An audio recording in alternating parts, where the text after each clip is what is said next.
Par vous servir la première tasse actu de la journée.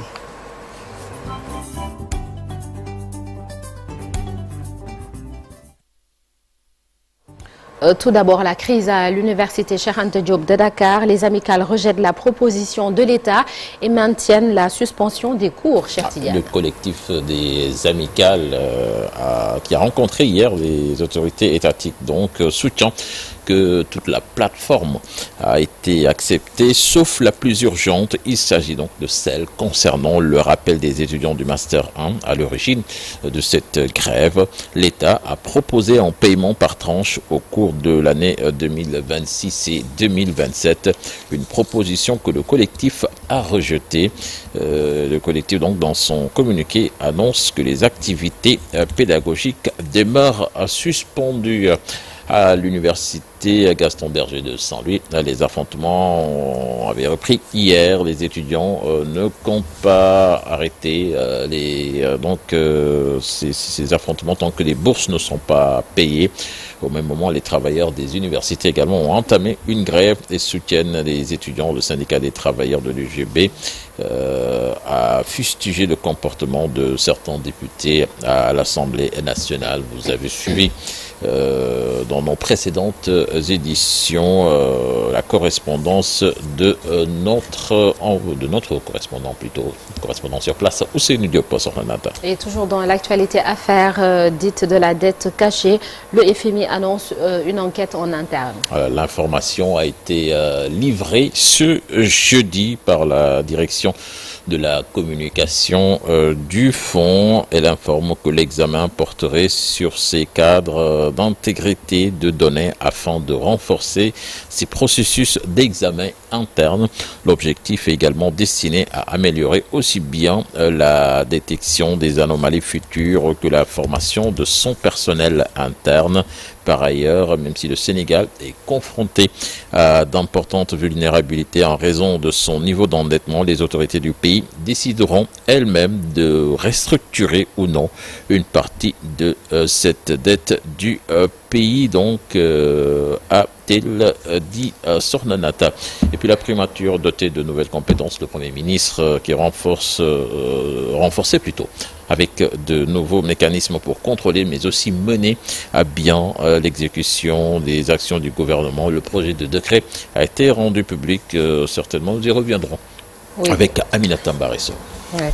Et on passe à l'actualité judiciaire avec la chambre d'accusation qui confirme la libération sous bracelet électronique de Badara Gadiaga. Selon son avocat, maître Aboubakri Baro, la demande de libération provisoire est confirmée avec assignation à résidence. Toutefois, le parquet général dispose d'un délai de 5 jours pour un éventuel pourvoi en cassation, ce qui pourrait prolonger sa détention.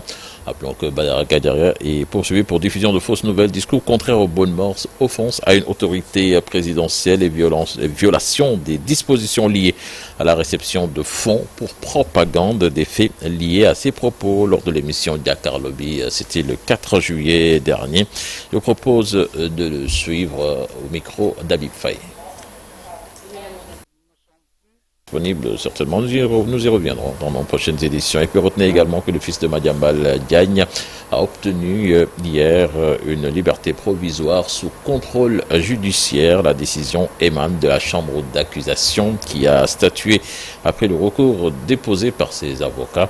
Ces derniers contestaient son inculpation devant la chambre d'accusation financière, estimant qu'il n'était pas mentionné dans le réquisitoire introductif Sornanata. Nous parlons de la situation précaire de la presse sénégalaise qui s'est invitée hier à l'Assemblée nationale lors de l'examen du budget du ministère de la Communication. Thierno Alassane Sall a accusé le gouvernement de participation à la mise à mort de la presse sénégalaise, ce que le ministre a catégoriquement refusé, tout en disant qu'ils ne sont pas là pour perfuser des entreprises en difficulté. On va les écouter. D'autres députés également ont parlé de cette question. On va les suivre. Parce qu'on ne peut pas priver d'un contrat à un groupe, l'un des plus grands groupes sénégalais, au prétexte qu'il ne vous plaît pas, et après dire que vous allez mettre en place des critères pour sélectionner. Je n'y crois pas. La presse souffre, elle n'a jamais aussi souffert que sous votre magistère. C'est pour évoquer un peu la relation entre votre département et une partie de la presse. Loin de moi l'idée de penser que vous avez tort. Loin de moi cette idée. Loin de moi de penser que la presse a raison. Mais je considère que vous pouvez trouver des plages de convergence dans le respect des lois et règlements de ce pays. J'aurais pu le dire en privé. Mais ça ne change rien parce que là, le débat est déjà sur la place publique. Pour ce qui est de l'aide à la presse, je sais que vous y travaillez, toujours avec des critères, dans le respect des règles et des normes, des lois. Peut-être qu'il faut presser le pas. Mais également les conventions. Monsieur le ministre, un mot sur les critères par rapport à la presse. Moi, je ne crois pas aux critères que vous allez mettre en œuvre. Parce qu'on ne peut pas priver d'un contrat à un groupe, l'un des plus grands groupes sénégalais, au prétexte qu'il ne vous plaît pas, et après dire que vous allez mettre en place des critères pour sélectionner. Je n'y crois pas. La presse souffre, elle n'a jamais aussi souffert que sous votre magistère. Monsieur le ministre, je vous en prie, il ne faut pas apparaître comme le bourreau de la presse. Vous ne pouvez pas donner le credential, comment vous appelez, la qualification là, à un site fantôme encagoulé comme Khalat TV et vouloir liquider des sites ou des journaux ou des organes qui ont pignon sur lui, qui sont connus de tous, qui ne sont pas encagoulés, qui n'insultent pas les citoyens sans qu'ils aient droit de réponse. Ce secteur vital et névralgique est à l'agonie. Des médias sont fermés, des journalistes au chômage, certains de leurs enfants toujours pas à l'école, faute de frais d'inscription, d'autres chassés de leurs appartements après des cumuls d'arriérés de loyer. Monsieur le ministre, des patrons de presse réclament plusieurs arriérés de paiement à l'État sur des contrats dûment signés. Monsieur le ministre, qu'est-ce qui explique le blocage de la subvention de la presse alors que celle-ci est votée chaque année par l'Assemblée nationale? Quand est-ce que vous allez payer le dû? Monsieur le ministre, que comptez-vous faire pour normaliser vos relations avec les médias, notamment privés, qui sont un pilier fondamental de notre démocratie et de notre société? Monsieur le ministre, sur la subvention de la presse, qu'est-ce qui explique la suspension de la convergence dans le respect des lois et règlements de ce pays? J'aurais pu le dire en privé. Mais ça ne change rien parce que là, le débat est déjà sur la place publique. Pour ce qui est de l'aide à la presse, je sais que vous y travaillez, toujours avec des critères, dans le respect des règles et des normes, des lois. Peut-être qu'il faut presser le pas. Mais également les conventions. Sous fait qu'il y a des conventions avec le régime sortant et qu'il y a des preuves d'exécution, en tout cas, de certaines tâches. Alors, moi, je pense qu'on peut s'engager à effacer l'ardoise et repartir sur de nouvelles bases. Convergence dans le respect des lois et règlements de ce pays. J'aurais pu le dire en privé. Mais ça ne change rien parce que là, le débat est déjà sur la place publique. Pour ce qui est de l'aide à la presse, je sais que vous y travaillez, toujours avec des critères, dans le respect des règles et des normes, des lois. Peut-être qu'il faut presser le pas. Mais également les conventions. Sous fait qu'il y a des conventions avec le... C'est là quelques réactions de députés à l'Assemblée nationale. La réponse du ministre qu'on va vous proposer, donc Aliou Sall, qui refuse catégoriquement ces accusations de mise à mort qu'on leur prête. Il soutient tout de même qu'ils ne vont pas perfuser une entreprise en difficulté. Nous l'écoutons. Maintenant, pour la difficulté financière, mais lolo,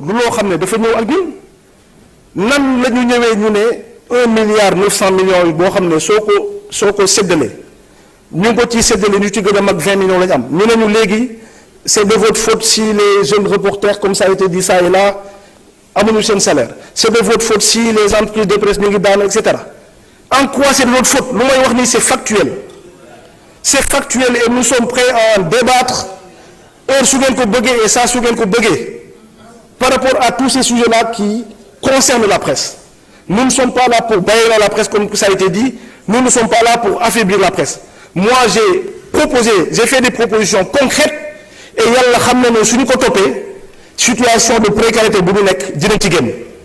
Mais il faut que ku nek situer les responsabilités, ku nek aussi assume sa part de responsabilité. Parce que j'estime encore une fois que l'État du Sénégal n'a pas vocation à perfuser des entreprises de muy presse ou il n'y a que presse, de en difficulté, c'est pas notre rôle. Je vous remercie. C'était hier à l'Assemblée nationale. Bon, toutes nos excuses pour les versions mélangées, hein, le français et le wolof. Il fallait passer quand même la version du ministre. C'est ça, c'était ni en français ni en wolof. Merci beaucoup, cher Tidiane Diao, c'était les deux. Rendez-vous tout à l'heure pour le journal en wolof et ce sera sous forme de brève. Ce matin, dans la rubrique Un jour au Sénégal, un jour dans le monde, c'est bien, non, cher Tidiane? C'est fini le journal. Juste une information. D'accord, vas-y, alors on va poursuivre. C'était par rapport au tirage au sort de la Coupe du Monde. Ah oui, j'avais plus de lancement. C'est ça, avec le Sénégal qui est présent dans le chapeau 2 cet après-midi. Le Sénégal qui n'a jamais fait face à un adversaire issu de l'Amérique du Nord ou de l'Océanie, encore moins de l'Afrique. Un fait qui pourrait changer pour cette édition nord-américaine. Donc une Coupe du Monde qui va se dérouler au Canada, au Mexique et aux États-Unis. Donc nous suivrons tout cela avec attention. Ce sera cet après-midi sur Manhattan. C'est bien fini. C'est fini. Merci, cher Tidiane. Oh.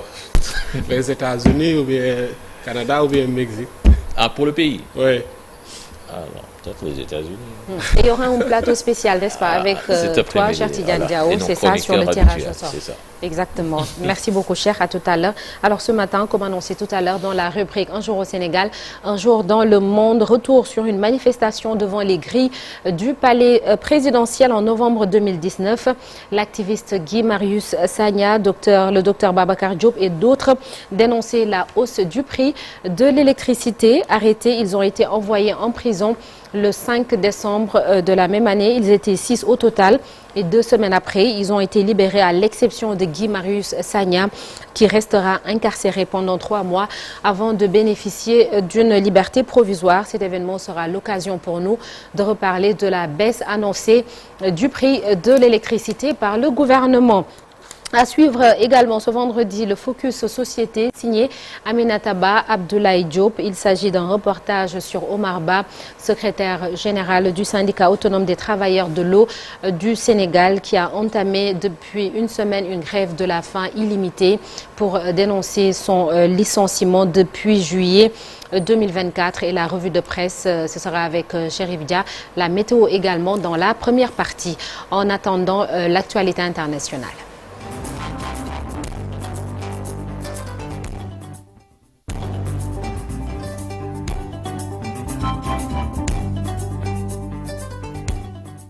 L'actualité hors du Sénégal avec Pafa Nying, République démocratique du